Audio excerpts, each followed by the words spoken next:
Good morning, everyone. Today we are examining some lessons from Isaiah chapter 58. As we read the chapter yesterday, one of the things that we noticed is that there is an emphasis that God is making here to his people concerning their fasting.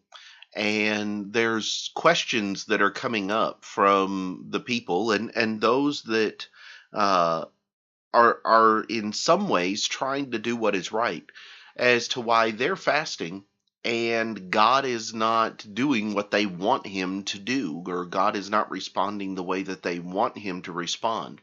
One of the things that he's going to talk about in the midst of this chapter is that not everything is created equal as far as the methodology and the reasoning behind it.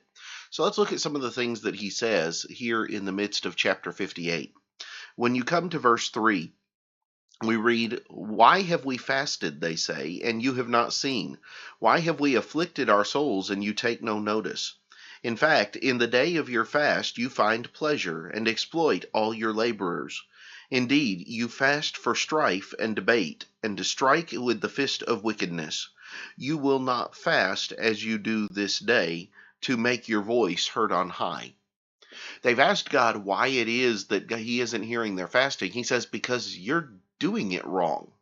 In verse 4, he says, or back up to the end of verse 3, he says, "You do it for your own pleasures, and you exploit all your laborers. You exploit the people around you. You do it for strife and debate, to prove that you're right or to prove that you're better than somebody else. You do it to strike with the fist of wickedness." So it's not because they're trying to do what is right, or they are desperately seeking God, but rather they're doing it as a show so that they can win the argument with their friends or with those around them. They are not trying to make God hear them. Instead, they are trying to prove that they are better than everybody else. And isn't that the way some people do things when it comes to their relationship with God? When they talk about prayer and when they talk about fasting or various other things, it's not because they are inherently trying to get that much closer to God, but rather it is used almost as a way of bragging about how close they are to God or how much closer they are to God than everybody else. And yet they're sitting here asking, why is it that our fast isn't being recognized? The Lord isn't responding the way that we want him to. That's the reason why. It's because of the heart that's behind the actions, not the actions themselves. As a matter of fact, you drop down to verse number 6, and he's going to take that a step further and tell them what kind of a fast he would prefer. He says in verse 6, "Is this not the fast I have chosen? To loose the bonds of wickedness, to undo the heavy burdens, to let the oppressed go free, and that you break every yoke. Is it not to share your bread with the hungry, and that you bring to your house the poor who are cast out? When you see the naked, that you cover him, and not hide yourself from your own flesh?" In other words, the kind of fasting that I would prefer is not this great big show to make everybody think that you're better than they are, but rather the fast of service, to be willing to loose the bonds of wickedness, to fast from sin, to fast from wickedness, to refuse those things, to be willing to share bread with the hungry, to bring into your house the poor, and to clothe the naked, and things of that nature.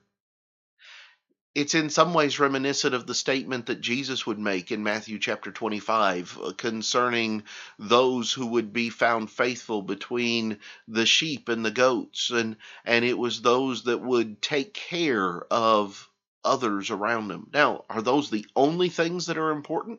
No. Notice we can't share bread with the hungry, bring in the poor, and clothe the naked, and then refuse to cast out wickedness, refuse to quit committing sin and things of that nature, and those things be all that matters. It's an all of the above statement that God is making to the people. But then you drop down to verse number 9, and he says, if you do these things, then you shall call, and the Lord will answer. You shall cry, and he will say, here I am. If you take away the yoke from your midst, the pointing of the finger and speaking wickedness, if you extend your soul to the hungry and satisfy the afflicted soul, then your light shall dawn in the darkness, and your darkness shall be as the noonday. If you do it this way, God says, I will answer. But right now, they're doing it just to be seen of men. Right now, they're not changing their ways or changing their heart. They're just putting on a show. The world is really good at putting on a show. There are some who call themselves Christians that are good at putting on a show. But it's not with a pure heart. And it's not with a focus on God. He closes out the chapter in verses 13 and 14 by saying, if you turn away your foot from the Sabbath, from doing your pleasure on my holy day, and call the Sabbath a delight, the holy day of the Lord honorable, and shall honor him, not doing your own ways, or finding your own pleasure, nor speaking your own words, then you shall delight yourself in the Lord, and I will cause you to ride on the high hills of the earth, and feed you with the heritage of Jacob your father. The mouth of the Lord has spoken. If you take to heart these things, God says, if you don't do everything for you, for what it is that you want, so that everybody will see you, so that the accolades will come to you, I will be with you. I will respond favorably, God says. If you keep the holy day of the Lord honorable, if you call the Sabbath a delight, speaking here under the Old Testament law of that day of rest where they are supposed to be spending time focusing on and meditating on their relationship with God. If you find pleasure not in your own words and in your own things, but in mine. You see, the problem that Israel is having, and even those that are trying to be righteous, is that they're trying to do the right things for the wrong reasons. They're doing it to be seen. They're doing it to win the argument. They're doing it to show that they're better than or more righteous than everybody else. That's not the reason we serve God. The reason we serve God is because He is worthy of our praise. We love Him, and He is greatest of all. These are some of the things that I found out of Isaiah chapter 58. I hope they are beneficial to you.